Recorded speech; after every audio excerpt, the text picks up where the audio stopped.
On this week's episode of Bald, Blind, and Buddies, Timmy and I continue our interview with former Special Agent in Charge Bob Ricks of Oklahoma City. And this is the discussion of the Oklahoma City bombing investigation.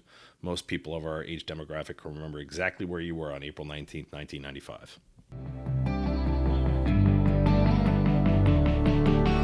Bald, Blind, and Buddies.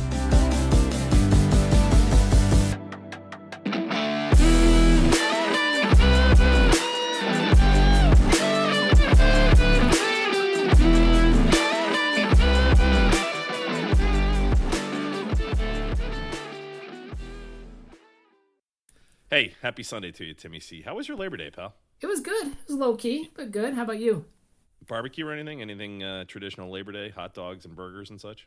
It's Wisconsin, John. We had brats. Oh, that's fair. Touche, touche, touche. How about you? Similar. Katie had to work, and actually, she starts her new job tomorrow. So that stays in the same hospital, different division, but she doesn't have to do those crazy long-hour shifts anymore, which is, a welcome development after 17 years. Oh, yeah. But she's going to still do them as a per diem, it sounds like. So that's good for her. Good for us, I suppose. Yeah. So. But obviously, I just wanted to highlight on a Sunday afternoon that my Sunday afternoon has gone very much the same way in the football season, at least the NFL portion, for the last 10 plus years. The Giants start out 0-1. They lost to the Commanders. I actually think the Giants are going to be halfway decent this year. I'm hoping it's a 17-game season. It's quite a long way away. But the point being is my son is going to be 14 in January, and he was 3 or 4 weeks old the last time the Giants won the Super Bowl. And since he's been on this earth, it has been nothing but downhill at a very rapid pace. The last 10 to 12 years has just been brutal, Timmy, to be a Giants fan. That's true. I know. Do you have a favorite team, by the way? Do you just kind of root for the Packers just by happenstance or what? I just like good football. I always root for the underdog. I gotcha. That's my MO. I gotcha. Yeah. I will say, John, minor league professional football is well underway, too. The Wisconsin Badgers played. The statistics from this latest game is 35 ejected from the stadium, 20 arrested, which beats the previous game of 27 ejections and 20 arrests. So minor league football, professional football is well underway as well. Will you tell our listening audience, all dozens and dozens of them, who you're referring to, please? The Wisconsin Badger minor league. You're referring to college athletics, the NCAA. Yeah, whatever you want to call it, right? Yeah. At least in baseball, they call it AAA, AA, and so forth. Yeah, there's an element of truth to that. When you play for Wisconsin or Florida State or any of these big-time programs, you're all but professional in name. I get it. The minor leagues. Yeah. But today, on a serious note, is the continuation and finale of the Bob Ricks interview, correct? Yeah. Gotten good feedback on it. I think folks have liked it. Good. Before we get into the details of that, I will issue an apology. I misspoke. Mr. Ricks was, in fact, the chief of police of Edmonds, Oklahoma. I certainly didn't mean to insult either he or the citizens of Edmonds, not Enid, Oklahoma. We had a buddy from college who went to Enid, Oklahoma, and for some reason that was in the recesses of my brain. But Mr. Ricks was the chief of police of Edmonds, Oklahoma. But why don't you tell folks what we're going to be talking about in the second half of the interview, Tim? Yeah, so this actually starts to center in on the investigation of the Oklahoma City bombing itself, detective work, the process, as well as whether we've learned lessons from this kind of thing. I find it pretty enlightening piece of discussion. Yeah, and I would imagine for most people of our age, older, and even a little bit younger, this was kind of a seismic moment alongside the Kennedy assassination, September 11th. These kinds of things, those kind of generational moments where you remember exactly where you were when you heard. So I remember April 19th, 1995. So yeah. Good. But without further ado, why don't we kick off the second portion of the interview? Now, Mr. Ricks, there was a young military officer who had returned who was down there in Waco in 1993. There's famous interviews now of college students interviewing this young man who later became known, obviously, as Timothy McVeigh. Who saw this as the ultimate in government overreach. I happened to read Jeffrey Toobin's book, Homegrown, about Timothy McVeigh. You had some issues with it. That's neither here nor there. I'm sure that we could spend hours on that. But I don't want to belabor what happened on Oklahoma City. What I can tell you for certain is a couple things. I was in Timmy's room. Timmy and Andy were in 117 Dillon. I remember coming back, and I saw the news on April 19th, 1995. And what's remarkable to me is just good old gumshoe police work ultimately caught Timothy McVeigh. Tell us about the truck, Axel. And the reason this is personal for me, sir, is I was working for Ryder Truck Rental all the way through college. I was working for the largest Ryder truck dealership. It was in New Jersey from 1994 to 1997. And so tell us the situation of the truck, Axel, if you would. Yeah, again, the difficulty with a bombing is that so much of your evidence gets destroyed, and particularly with a bombing of this size. I worked a lot of bombing cases before this, but nothing obviously of this magnitude. It still is the largest domestic terrorism attack that we've had in the history of the United States. In this case, at that time, the bomb went off at between 9:01 and 9:02 a.m. of April 19th, 1995. Approximately a block away, when the bomb went off, a gentleman heard a sound. It sounded almost like a helicopter. He didn't know what the sound was, but it was this. The rear axle of the Ryder truck was blown out, and it was whirling approximately a block away, and then hit a car in front of a apartment complex called the Regency Towers, which is at approximately 1 block away. A deputy sheriff initially found it. Then we had FBI agents that started trying to pull up the secret VIN on that rear axle. Had another evidence technician, and the stories, when you have these things, that a lot of people want to take credit for things. Some actually deserve credit, some don't. So I don't know who actually officially pulled up the VIN, because I have competing stories as to what happened. But the net effect was that we went to the Crime Insurance Bureau in Dallas, Texas, with the initial VIN, and they were able to trace that to a Ryder truck. So then we immediately went to Ryder headquarters in Miami, and they were able to, fortunately, had computerized their records, which was unusual for that time period. 1995, they were well advanced compared to most companies, and were able to tell us that that particular truck had been rented on a Monday before. The bombing occurred on Wednesday. The truck was rented on Monday in Junction City, Kansas. And so we immediately dispatched an agent to Junction City, Kansas, to get all the material on that Ryder truck. And that's where the composite sketch has come out. And I'll ask you about John Doe number 2, but let me pass you to Timmy. Timmy, did you have a question about Oklahoma City? Because Mr. Ricks was the special agent in charge, and to say the nation owes you a debt of gratitude is an understatement. But Timmy, did you have a question? Yeah, I guess I always wonder, this happens to us in medicine, where you try not to prematurely latch onto a diagnosis, right? You may get things, Right. and you get the satisfaction of the search, they call it. How did you balance we got an axle with, how do we make sure we've got everybody and we're not, chasing down something but not the whole thing? How does that all happen? I think it's similar to what you just said, similar to medicine, is that you let the evidence lead you. Mm-hmm. You don't try to lead the evidence. You don't want to come up with a supposition that something has occurred, and then you try to make the evidence fit that supposition, which happens all the time on TV. Usually you have the guy immediately identified, and then you have all the evidence gathered to support that. Right.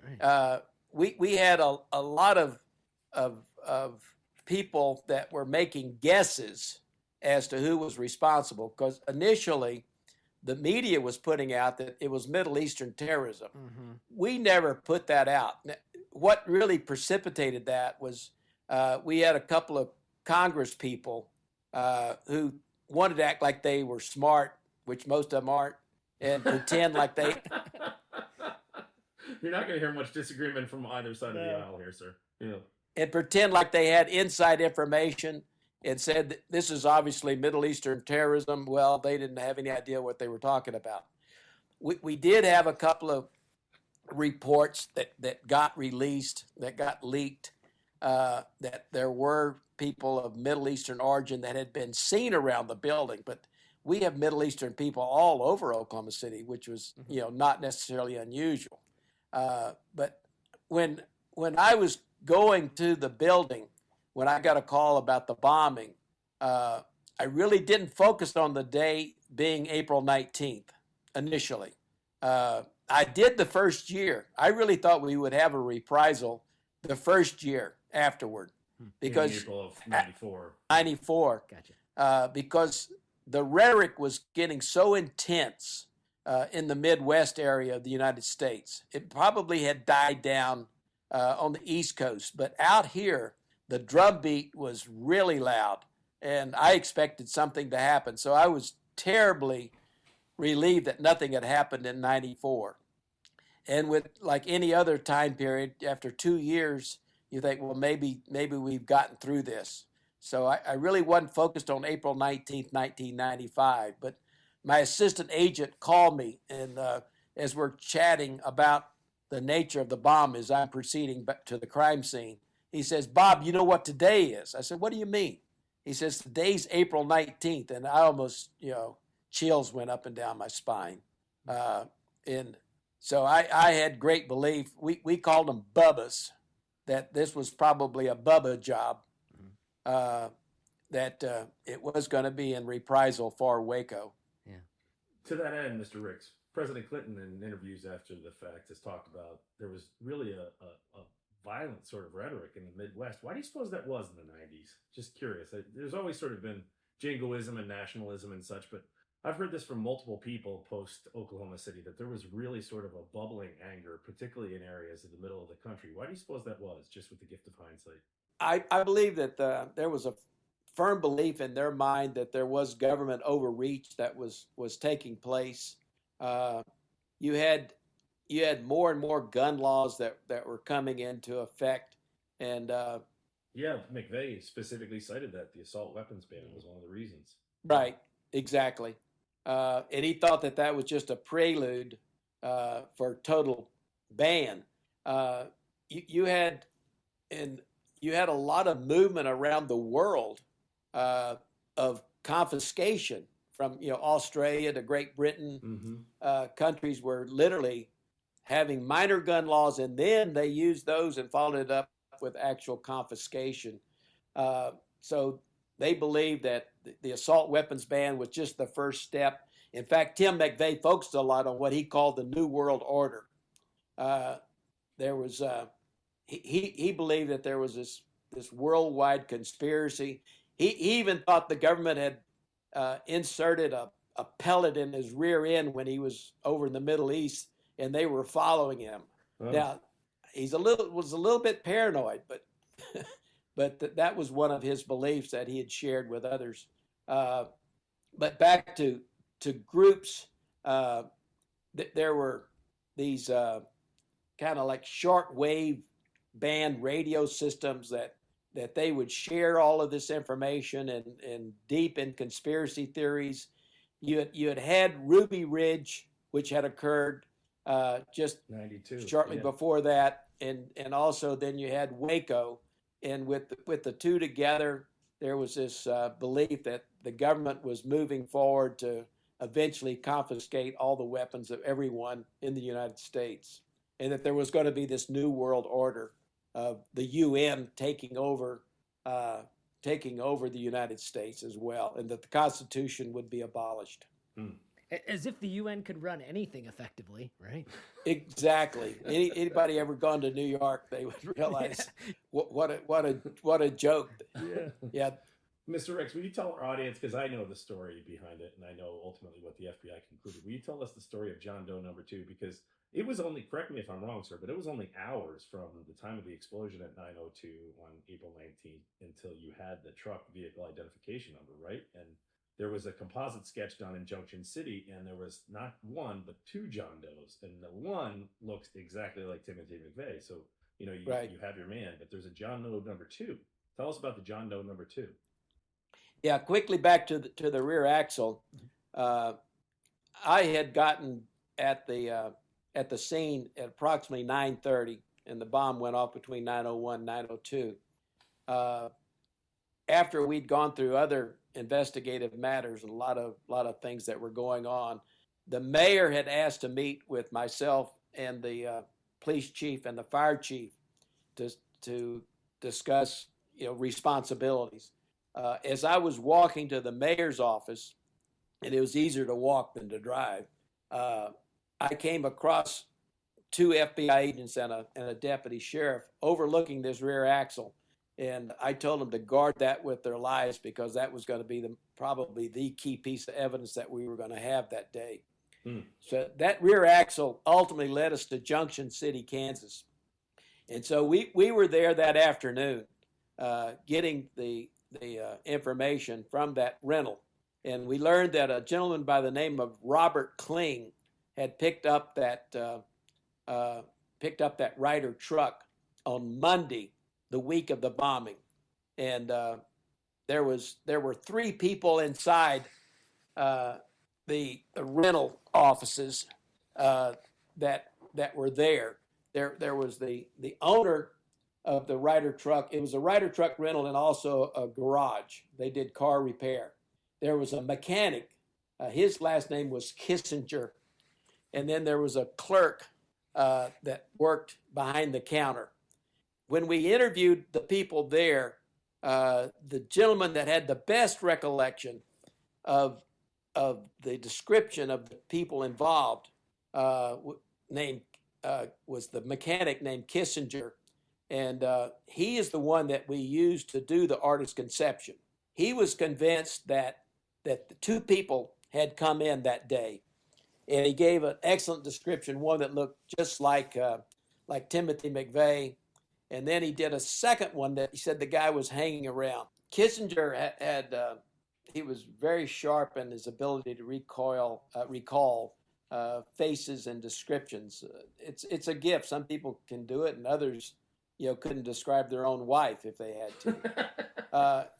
But he was able in great detail and accurately portraying Tim McVeigh's face and the description of the clothing that he was wearing, as well as the gentleman that was been described as John Doe number 2.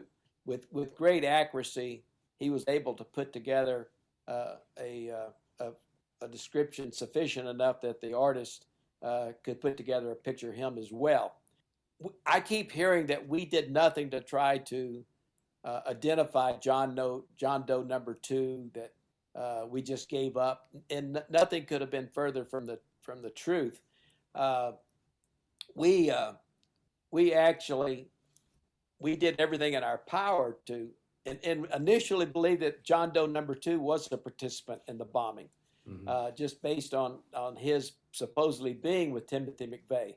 We went back and interviewed everyone that had rented a Ryder truck in that time period, regardless of where they were in the United States.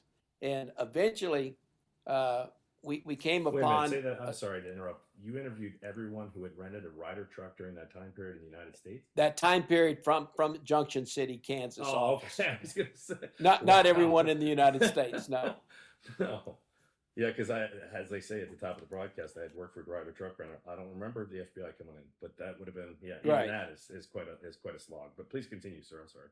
Yeah, as a result of that, we found a gentleman that had rented a Ryder truck there at that particular rental car agency, and I believe his name was Hertig, or I believe that's pretty close. And he said yes, he'd been there the day after on Tuesday, and had rented a Ryder truck, and that he brought with him had a friend of his driving there who had the name of Todd Bunting. Now, the description that we had was of John Doe number 2 was a dark-complected, olive-skinned gentleman, very muscular in build, was wearing a baseball cap or a sports cap that had what appeared to be flames on the side. He was wearing a black T-shirt, and underneath the T-shirts was what appeared to be part of a tattoo. And so we went and found Mr. Bunting, who was living now in the Carolinas, and it turned out it was a Carolina Panthers hat that he had worn, which was exactly represented what the artist's conception had, with the flames on the side.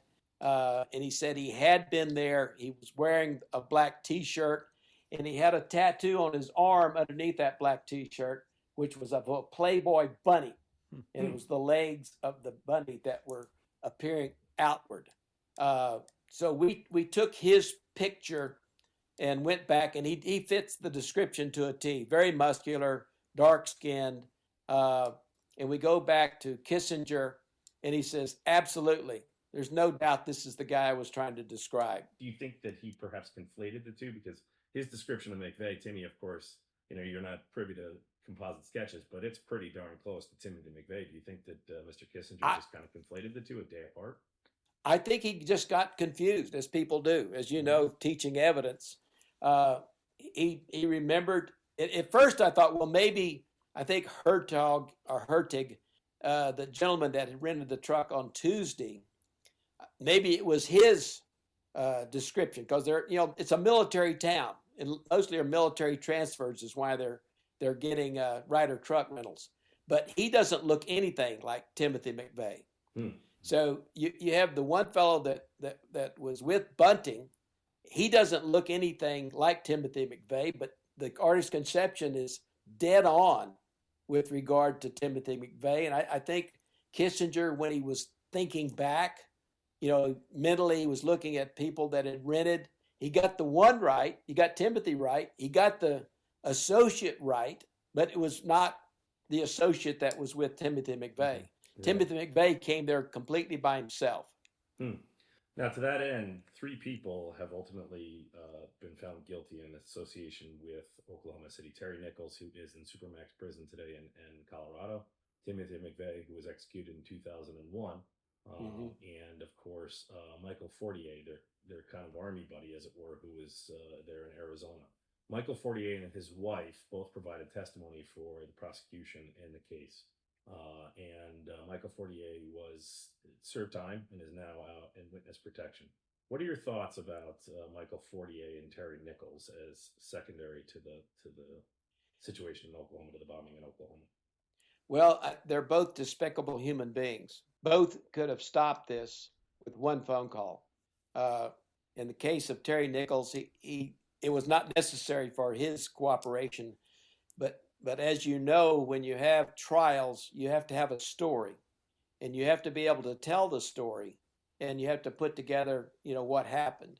And in this case, sometimes you have to make a deal with the devil, and the devil was, in this case, Michael Fortier, who not only knew the plot, had actually traveled to Oklahoma City with Tim McVeigh, and was shown where the bomb was going to be placed.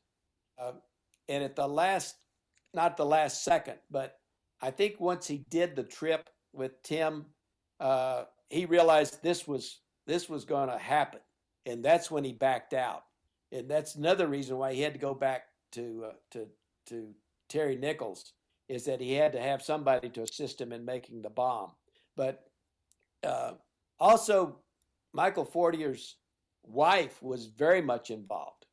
She made the false identification that he used to rent the Ryder truck. He explained to her in great detail. The reason why Michael Fortier wanted to make the deal, because they had a new child, and he wanted to protect his wife, and he didn't want his child to be alone. And so part of the deal was actually to get her out of charges, not going to prison, and so that the child would have a mother. But it's one of those, again, as I said, you got to make sometimes a deal with the devil. But he was able to put the whole story together.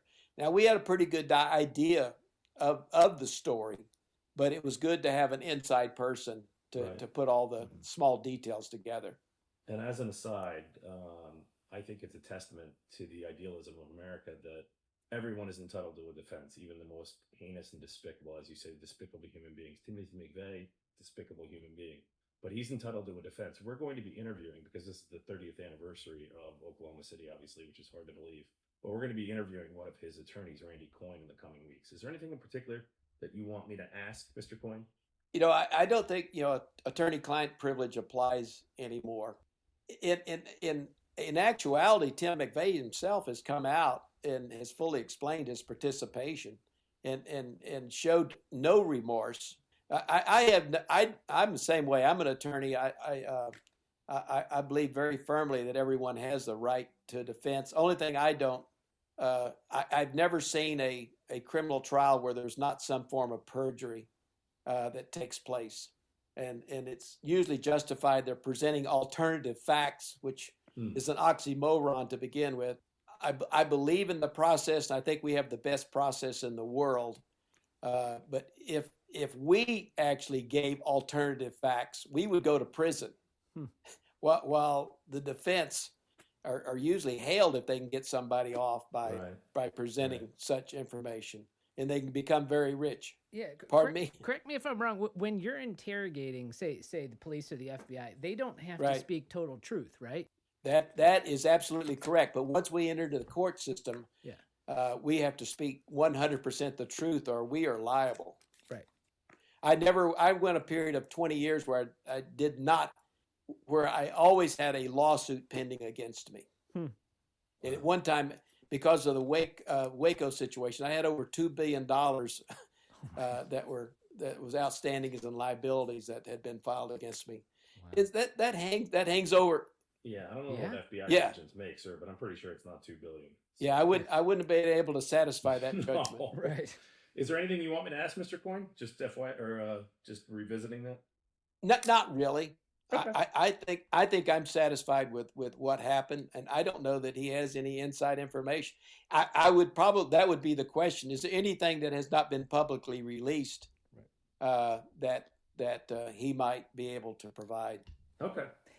And I'm curious, sir. I mean, you've worked at the state, the FBI, the state level, the city level of law enforcement. There's all these different levels. What have you learned? What could they learn from each other that would help catch criminals and work effectively together?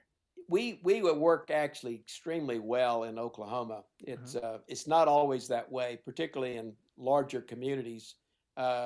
The FBI in Los Angeles, we struggled because we had chiefs of police that had bigger egos than even FBI agents. In fact, I remember during the Olympics, they would say basically, "Well, we don't need your help. We're the the international LAPD." Well, we don't care. We still have federal. They call it federal jurisdiction. Yeah. So it was difficult in times. The individual officers and the individual FBI agents, we got along great. It was just at the leadership level. It's when the leadership gets in the way that prevents those things from happening. But I the whole time I was chief of police, I had a detective assigned full time to the FBI on the Joint Terrorism Task Force. One, because I kept my security clearance, and I also wanted to know what threats existed that could affect my town. Plus, I also wanted to know what was going on nationally. But we always had an extremely close relationship, not just because I was former FBI, but all the other members of local law enforcement that had members on the JTTF and the other task forces that were there. But what could they do to help solve crimes is basically just understand that we're all human beings and we all have common goals and missions to accomplish, and being willing to share the information that we have that affects us. There are certain things you can't share. I mean, public corruption cases that are ongoing. You have to be careful with whom you share that type of information and things of that nature. But in most criminal cases, there really is little restriction on the information that you can't share. Yeah. Mr. Ricks, we're going to wrap up here. Last point, though, I just want to make real quickly. We interviewed, and sir, I cannot thank you enough for your time, honestly. I could sit, as Timmy can attest, I could sit here for hours. I quite literally could have you for drinks. I'll make dinner. I won't talk. You just keep talking. Yeah. But we interviewed Gina Bennett, who also is, to my mind, an American hero. She was one of the famed sisterhood of the CIA.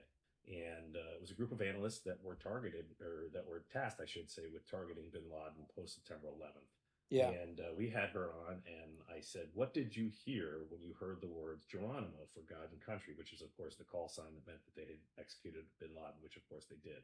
She said, correct me if I'm wrong, Timmy, but she said essentially, I rolled over and went back to bed. Went back to sleep. Yeah. And I said, "Is there anything in particular? We're going to be interviewing Mr. Ricks coming up. Is there anything in particular I should ask him?"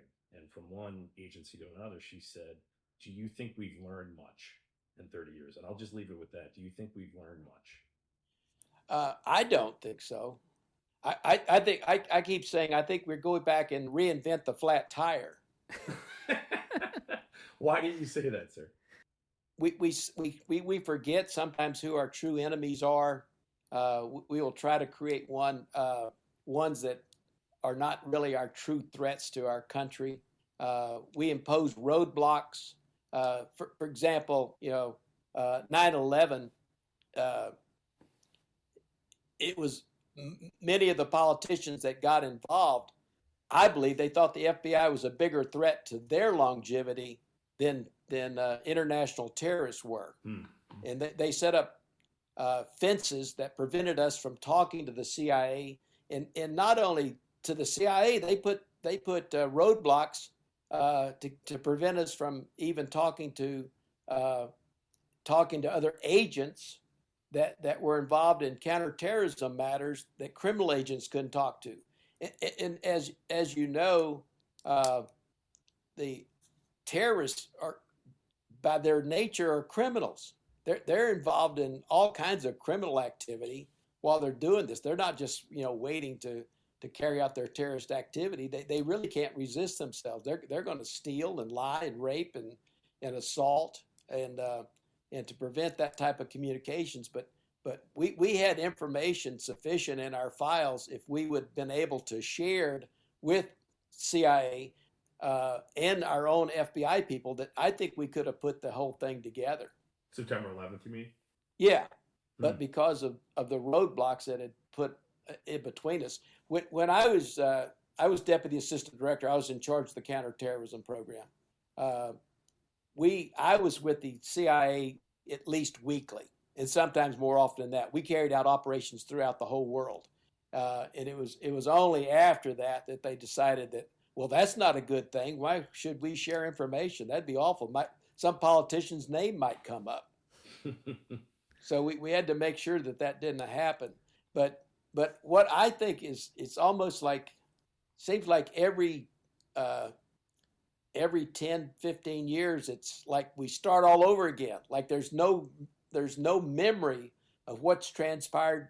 I think the lessons of 9/11 have already been forgotten. Wow. I'm going to leave you with this final thought. We're reinventing the flat tire. So that's right. My favorite line of the night. But Timmy, why don't you wrap us up, and we'll let Mr. Ricks have the final word. Well, I appreciate it. Thank you for your time. We do on the podcast, if you want to, call out a hero or somebody. Or a whack job. Or a whack job. Yeah, either a flat tire inventor. It's all good. If there's somebody you want to call out, we'll give you the floor. It's all good fun. Yeah, and good fun. Let me do one that associated with the Oklahoma City bombing. And a lot of times the people, I was an official, and I just asked people to do things, and I got them to do it. I think a real hero that has not been properly recognized was the agent that I signed to become the case agent for the Oklahoma City bombings, named John Hershey. John literally had to give up his life for over 2 years. I think last count I heard, we had over 2 million pieces of evidence that have been processed, as well as the hundreds of thousands of people that were interviewed and the leads covered. And I've got all the of that. official numbers here, Mr. Ricks, if you want. You ready? Do you have them? I do. It's from the official FBI page.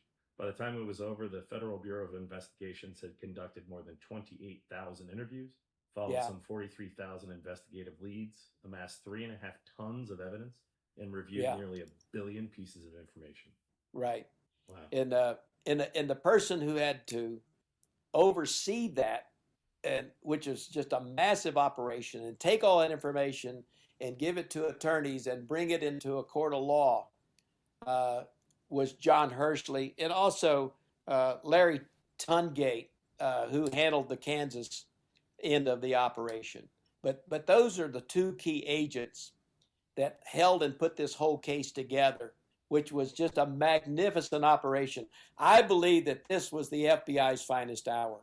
I mean, it was a horrible situation that occurred, but because we were able to bring justice to those who were involved here, it gave a sense of closure to the city, and the city is proud of how the city responded to this incident. In fact, I think it almost like the rising of the Phoenix. Oklahoma City was kind of in the dumps. It had an inferiority complex about itself, and this because we had oil industry had gone broke. We'd had banking scandals that had occurred here. Banks had gone under, and the city was really feeling down, and they were trying to bring the city back. And then this occurred, and instead of just driving it further down, the city has actually blossomed stronger than it's ever been. And there's a great sense of pride within the community that they call the Oklahoma Standard. And I think two of the people that do not get recognized as part of that, usually they honor the rescue workers, and they should be honored. But the two people that I think get overlooked more than any are Hershey and Tungate, who were able to bring these despicable human beings to justice and get one removed from this earth. Well, here, sir, and Yeah. you have an NBA champion now too. So Yeah. Phoenix, Absolutely. or, excuse me, the Oklahoma City really has become the Yeah. Phoenix, right? And that's one thing that the owner makes them all, when they bring in a new player, they have to go through the Oklahoma City Memorial so that they Is that learn our right? history. Wow, That's wonderful. correct. Isn't that great? Yeah. Yeah. Well, Mr. Ricks, 1,000 thank yous, sir. I mean it in all sincerity. I cannot thank you enough. I just want to thank you, sir. I appreciate you You bet. taking your time to talk with us. Well, thank you very much. And that was Mr. Ricks. We really appreciate his time sharing it with us. You know that one of the things that struck me, John, is his quote about reinventing the flat tire. What do you think about that? Yeah.